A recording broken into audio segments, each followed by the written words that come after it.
warahmatullahi wabarakatuh. Saya dari Palata Nusantara TV. Dalam hal ini kita akan mewawancarai Bu Yulianita sebagai Kepala SD Muhammadiyah Kampung Tangah. Ya.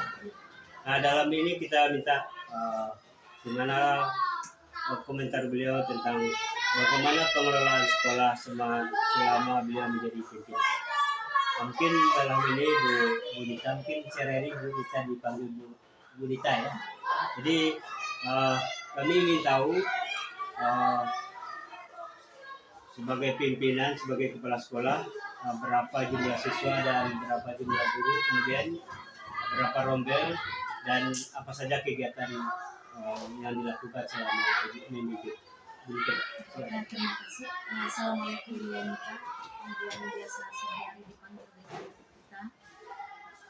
Barangkali perlu kami perkenalkan lagi Pak, bahwasanya sebelum kami menjadi kepala sekolah, kebetulan kami seorang pengacara. Jadi pada tahun 2018 kami mendapatkan telepon dari pimpinan dari Muhammadiyah bahwa pada waktu itu ada aturan bahwasanya PNS tidak boleh mengajar di sekolah swasta, jadi dipindahkan ke negeri termasuk sekolah.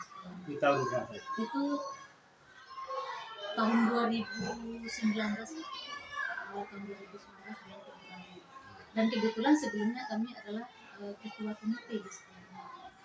Jadi kami dipanggil datang ke sekolah karena ada pergantian itu, tapi kami nggak diberitahu. Cuman katanya ada rapat komite. Jadi setelah kami sampai di sini kebetulan lagi rapat. Dan sebelumnya juga kami ketahui bahwasanya ketika memilih kepala sekolah sudah dikumpulkan dari baik dari alumni mantan guru-guru ataupun kepala sekolah yang di sudah pensiun, kemudian juga yang berada di lingkungan anak yang memang mencintai Muhammadiyah. Tapi setelah mereka dikumpulkan ternyata syarat-syarat itu harus S1. Itu jadi kepala sekolah. Kepala sekolah harus S1. Jadi kebetulan mereka dulu kan kebanyakan D3 paling tinggi di sana. Jadi setelah kami sampai di sini, pimpinan langsung mengatakan kamu maju ke baraka lain. Kok pandangan lebih jauh kalau dilayangkan dan kita dipikirkan. Baanyo kalau ketua komite itu diangkat jadi kepala sekolah, tentu kita akan cek. Dari ketua komite disulap jadi kepala sekolah. Disulap jadi kepala sekolah. Jadi anggota KJO itu ambo nanya dengan alasan kan ambo pengacara, ambo punya profesi lain, kemudian ambo tidak pernah pengalaman untuk dalam pendidikan pun tidak pernah Pak. Cuma pengalaman berinteraksi dengan semua kalangan itu yang dilakukan. Iya, jadi itu modal itu saja. Itu modal itu saja, kenal saja. Jadi mereka merasa yakin ambo bisa, didukung pula oleh ketuaku waktu itu Pak Marasati. Kebetulan ambo kenal di beliau sejak tahun 2008. Berarti 2009 balik sampai kini Ibu jadi kepala. Tidak tahun itu lebih nasi prodela di berpuluh-puluh pun atau pakai apa? Tidak ada acuan pada tahunnya. Enggak Pak, jadi lucunya waktu itu setelah ambo saya lagi paksa. Jadi dek karena ibu Pak berjanji orang dinas waktu itu tidak ada kepala sekolah sementara anak kelas 6 tak ujian. Berjanjilah waktu itu, iyalah Pak, kalau memang tidak ada lain. Berarti masuk ke kosongan tiba-tiba. Kosongan. Jadi apapun pindah ke sekolah yang memegang sekolah pindah ke SD 50 Padang Tongga Pak Nusa. Itu bertahan Pak di orang membutuhkan tentu tidak mungkin Pak. Itu bersedia dengan catatan sampai Juli 2009 balik. Sampai anak-anak berapa jumlah murid itu? Ketika itu jumlah murid 97. Berdiri berombel. Tapi terisi seluruh kelas. Ini berapa orang? Kalau kini 67 hanya Pak. Menurun itu bukan memang sekolah-sekolah lain juga menurun karena anak-anak ini kan sekitik. Nah, sekolah lain pun yang negeri tetap menurun. Kamu kalau yang SDN itu Pak, kita berada di lingkungan negeri. Ada 3 SD negeri yang berada di sekitar kita. Ada SD 46, kemudian SD 04 Sikabu, kemudian 08 Balikselasa. Jadi yang masuk ke sini ini memang yang betul-betul yang mencintai. Jadi kini Ibu lanjutkan bagaimana upaya yang dilakukan selama Ibu menjadi kepala di sana, baik sisi pembinaan siswa, guru, kemudian proses kegiatan lain yang di dalam dan luar. Baik. SD Muhammadiyah Kampung Tengah itu mempunyai murid sebanyak 67 orang. Dari 6 rombel. Dari 6 rombel. Jadi minimal kelas 1 berapa? Kelas 1 sekarang 13 Pak, tapi kelas 2-nya cuma 4 orang. Itu Kemudian ya rata-rata 11 gitu lah Pak. Jadi kelas 6 juga 11 orang, kelas 5 juga 11 orang.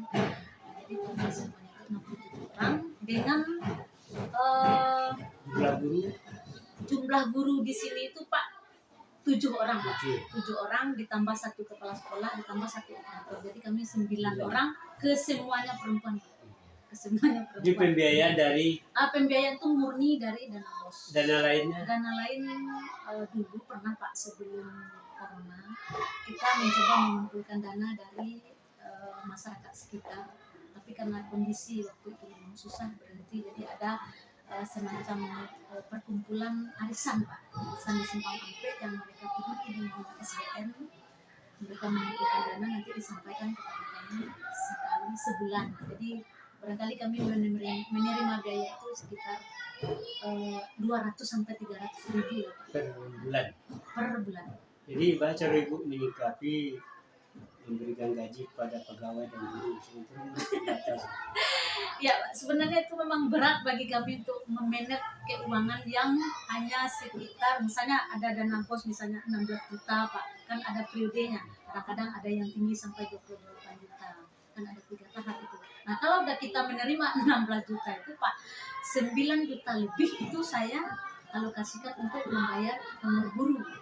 Kemudian sisanya untuk operasional, beli kertas, kemudian macam-macam kegiatan di tingkat kegiatan ekstra maksudnya? Termasuk Pak dari dana itu kegiatan baik itu tingkat kecamatan, nanti kita di tingkat kabupaten di situ kita ambilkan. Pokoknya setiap bulan itu kami selalu pakai cek orang penumbuk Pak. Cek dari mana penumbuk? Ya maaf ya Pak, itu saya ambilkan dari dana pribadi Pak. Jadi kadang-kadang kalau kegiatannya misalnya 17-an, kemudian ada kegiatan KOSN, FLSN, itu kadang-kadang SDM itu berutang sampai 4 jutaan Pak. Kayak Bu. Iya. Kadang-kadang kan mengeluh seperti ini, Bu, bendahara ngeluh, Bu. Yang rutin saya bayarkan itu kan untuk honor yang guru kelas Pak. Jadi kadang-kadang guru bidang studi seperti olahraga dan pendidikan agama itu kan, Bu, guru agama belum diberi, Bu, ini guru olahraga belum, Bu, operator belum, Bu, lampu belum dibayar, Bu. Pokoknya apabila operasional sekolah kita terkendala, silakan bilang kepada saya. Yang penting anak-anak belajar, kegiatan anak tidak terganggu. Berapa? Nah, kalau bulan kemarin cuma 2 juta Pak. Kalau terutang dari mana dibayar? Kalau terutang nanti setelah dana BOS berikutnya keluar, jadi utang dibayar dulu sama saya. Tapi kalau tidak terbayarkan lagi ya dicicil.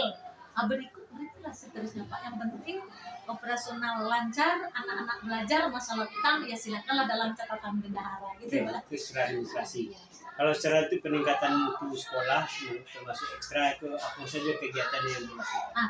Walaupun kami terkendala dalam masalah dana Pak, jadi kami lihat anak-anak itu cukup berprestasi, kemudian mereka juga punya semangat. Bu, nak bertanding Pak, orang bertanding Bu.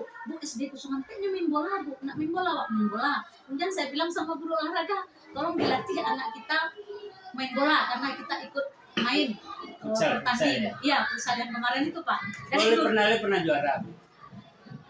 Kalau yang futsal enggak Pak, cuman yang bulu tangkis kita pernah tingkat kecamatan, juara di gugus, juara satu di gugus, nanti kan tampil mewakili gugus di tingkat kecamatan. Berarti ada potensi anak. Ada potensi anak itu ada, makanya saya juga bersemangat Pak. Jadi yang penting saya bilang, Ibu jangan memikirkan uang silakan saya yang mikir, Ibu tolong latih, kemudian anak-anak ikut. Nah, alhamdulillah ada jalannya Pak. Kemudian kegiatan-kegiatan lain seperti pramuka kita juga ikut. Apa sih bentuk pramuka itu? Kegiatan pramuka kita dulu kalau tidak salah itu berbaris kemah Pak, kemah dulu. Kebetulan mewakili kecamatan ke Tiku. Di Tiku sebelum yang dia kuarcat ya seperti itu. Jadi SD Muhammadiyah itu walaupun dengan kondisi yang bagaimanapun kita tetap mengupayakan dengan kerjasama dengan guru-guru. Kemudian kalau saya bilang dengan yayasan Pak, mungkin maaf tidak ada perhatian, mungkin apakah mereka percaya tidak memperhatikan atau memang mereka merasa anak perlunya bisa situnya apa seperti itu Pak. Tapi saya berharap untuk ke depannya bagaimana supaya kita sama-sama. Nah mungkin Pak kemajuan suatu yayasan itu diberatkan kepada guru Mungkin atau lo kepala sekolah. persyarikatan mungkin beranggapan lo itu potensi bu dinilai lebih dari cukup, mungkin lo bisa hasilnya surang. Iya, tidak bisa seperti itu. Tidak bisa seperti itu. Jadi mungkin Kan kok ke pasal depan, memang komandadi. jadi ya ke depan ibu berapa ada kebersamaan ya. Ya harapan saya ke depan mudah-mudahan, apalagi sekarang kan sudah terbentuk pimpinan Muhammadiyah secara nasional kan, jadi kiprahnya menurun. Hendaknya bagaimana supaya Muhammadiyah itu jangan memperhatikan yang besar-besar saja. Jadi coba diperhatikan kami yang kecil-kecil, kepada siapa kami mengabdi, atau memang pembiaran kepada kami, nanti terputus lagi generasi muda Muhammadiyah. Kita sayang gitu. Dan dari awal kemudian saya pun terpancing mau menjadi pimpinan di sekolah ini Pak, karena memang saya alumni di sini Pak. Saya alumni di sini dan saya merasakan majunya Muhammadiyah di zaman saya. Kan banyak tokoh-tokoh Muhammadiyah. Di ke depan ada nampak di potensiku bisa dikembangkan, bisa akan lebih baik lagi. Kalau Banyak, kecil Pak. Ibu Asia harus pimpinan hari ini 30 kali lipat lebih maju untuk berbuat. Ya bisa apa. saja kalau Ada. pembinaannya dari memang kita sama-sama membina Pak. Saya yakin bisa. Saya yakin bisa. Yang penting mau. Tapi Dan kalau bersama. seandainya Mau dan bersama. bersama, Tidak bisa bu sorak saja. tidak bisa Pak, tidak bisa. Assalamualaikum warahmatullahi wabarakatuh. Waalaikumsalam.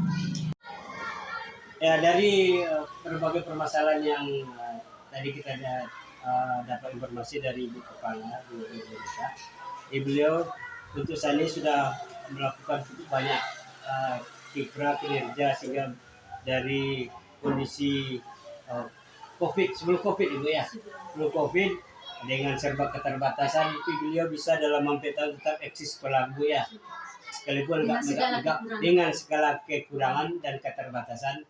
Mungkin ada nak daripada itu sebagai tokoh masyarakat ada masukan terhadap perkembangan sekolah, silakan. Terima kasih kepada Pak dari Alia dan kepala sekolah. Sebenarnya untuk masyarakat yang madani sesuai dengan harapan atau visi misi dari pemerintah kita, tentunya berawal dari masa kecil. Masa kecil ini karena anak masih belum terkontaminasi dengan hal-hal yang jelek, kurang baik. Itu dari sana, dari situlah kita bentuk kepribadian anak-anak ini. Itu selanjutnya bisa berkembang ke arah masa depannya. Nanti di suatu saat di mana beliau anak-anak kita ini setelah dewasa, tentunya dengan didikan semenjak dari kecil kita mendapatkan generasi yang cukup baik. Dan kalau kita membentuknya dari yang sekarang ini setelah dewasa, memang agak susah karena sudah mereka tersebut sudah terkontaminasi dengan hal-hal yang kurang baik. Itu saja mungkin harapan kami dari Ibu Kepala Sekolah. Kemudian dari sisi abnormal, apa yang seharusnya dilakukan Ibu Kepala Sekolah dalam keterbatasan baik segi pengadaan kebutuhan sekolah, pembiayaan guru dan kegiatan lainnya. Mungkin untuk kepala sekolah dan mungkin harapan ke guru apa. Jadi kalau perlu orang tua kira apa yang harus dilakukan. Ini 3 sandian tadi harapan. Baik, untuk mewujudkan hal-hal yang kita sebutkan tadi, tentunya pihak sekolah itu perlu bekerjasama dengan pihak-pihak lain, tentunya dengan masyarakat, dengan suara kelola lainnya yang mungkin bisa meningkatkan daya aktivitas sekolah. Karena kenapa sekolah tersebut bergerak tanpa uang itu tidak mungkin bisa kita wujudkan. Jadi perlu kerjasama dengan baik perusahaan atau tokoh masyarakat atau pengusaha-pengusaha yang bisa bersinergi untuk menjalankan pendidikan ini. Apalagi ini sekolah atau sekolah ini adalah sekolah swasta yang mungkin tidak sepenuhnya oleh pemerintah, seperti gaji guru dan segala macam. Jadi perlu kerjasama yang baik dengan segala sumber daya dari masyarakat. Silakan. Kami dari pihak sekolah, kami sangat mengharapkan sekali kerjasama baik dengan orang tua murid, kemudian dengan kebutuhan masyarakat, kemudian orang-orang yang memberi kepada Muhammadiyah dengan segala keterbatasan kami. Jadi apapun kegiatan kami tetap kami laksanakan sesuai dengan sekolah-sekolah negeri yang lain, walaupun kami menumpang contoh dalam AMBK, Asesmen Nasional Berbasis Komputer. Kami kekurangan komputer, Pak. Jadi pertama kali datang ke sini sekolah ini tidak ada komputer, Pak. Jadi saya beli dengan biaya pribadi saya. Komputer itu Saya beli dengan pribadi saya. Kemudian juga ada printer yang rusak. Kemudian saya taruh printer saya di sini. Jadi saya 2 kantor, Pak. Jadi berkantor di kantor saya sebagai pengacara.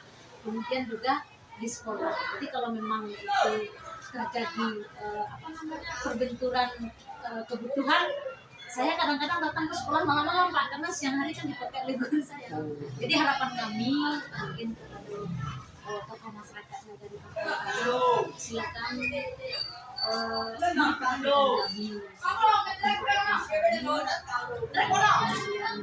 bagaimana kami. Saya yakin kalau bersama-sama kita bisa.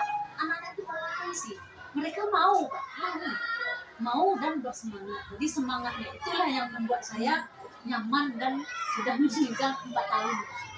Tapi dari tahun pertama sampai kedua saya milih.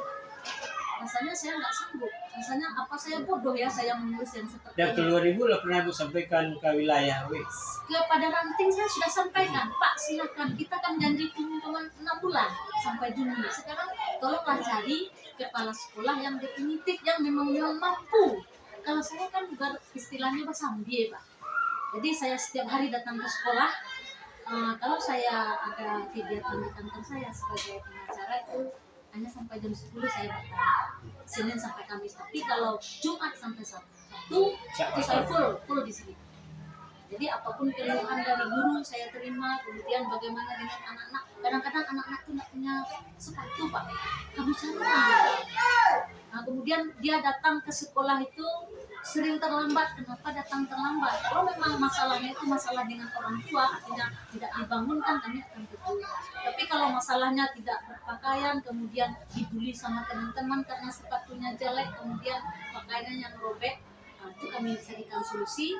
Dan alhamdulillah kadang-kadang anak-anak itu kami usulkan juga mendapatkan bantuan dari program Indonesia Pintar. PIP berapa orang? Dulu ada 13 orang. 13 ini orang. sampai ini berapa Apa nih?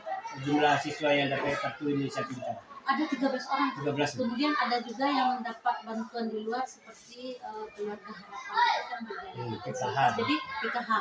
Jadi kini anak-anak itu sudah bersemangat.